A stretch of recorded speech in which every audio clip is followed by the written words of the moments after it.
हिंदी में अल्प प्राण और महाप्राण के बारे में जानते हैं। क्यों, आपको मालूम है? नहीं? अच्छा, आपको जी नहीं मालूम है। तो ऐसा है, अल्प प्राण और महाप्राण। प्राण मतलब वायु से उसका संबंध लिया जाता है। अल्प मतलब छोटी, कम सांस निकलने वाली प्रक्रिया को अल्प प्राण कहते हैं, और अधिक सांस निकलने वाली प्रक्रिया को महाप्राण कहते हैं। अब इसमें देखना है कि अल्प प्राण में कौन से अक्षर हमारे आते हैं और महाप्राण में कौन से अक्षर आते हैं। अल्प प्राण को इंग्लिश में नॉन एस्पिरेटेड कहते हैं नॉन एस्पिरेटेड, और महाप्राण को एस्पिरेटेड कहते हैं।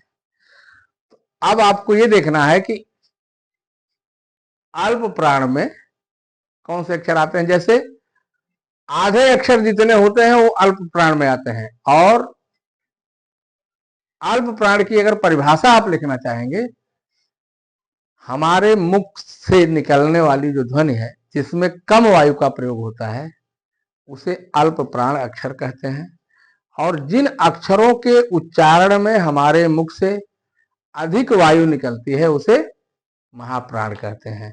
तो यह आपसे पूछा जा सकता है, किसी भी एग्जाम में पूछा जा सकता है जहां हिंदी का प्रयोग होता है, चाहे यूपीएससी हो, TET, C TET, super TET, जो भी है, जितने एग्जाम आप देना चाहते हैं, जिसमें जाना चाहते हैं, उसमें ये पूछा जा सकता है। तो इसको आप लोग याद रखिएगा, अल्प प्राण और महाप्राण यही होते हैं।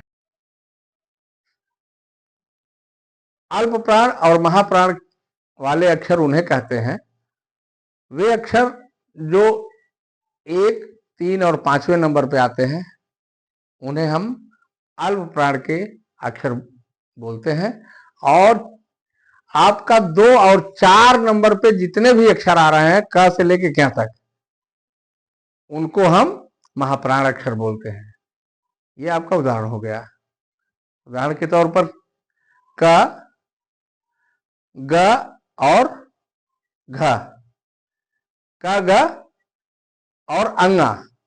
क, ग और अंगा जो है अल्प वायु वाले अक्षर हैं, और ख और घ आपके महाप्राण वायु वाले अक्षर हैं।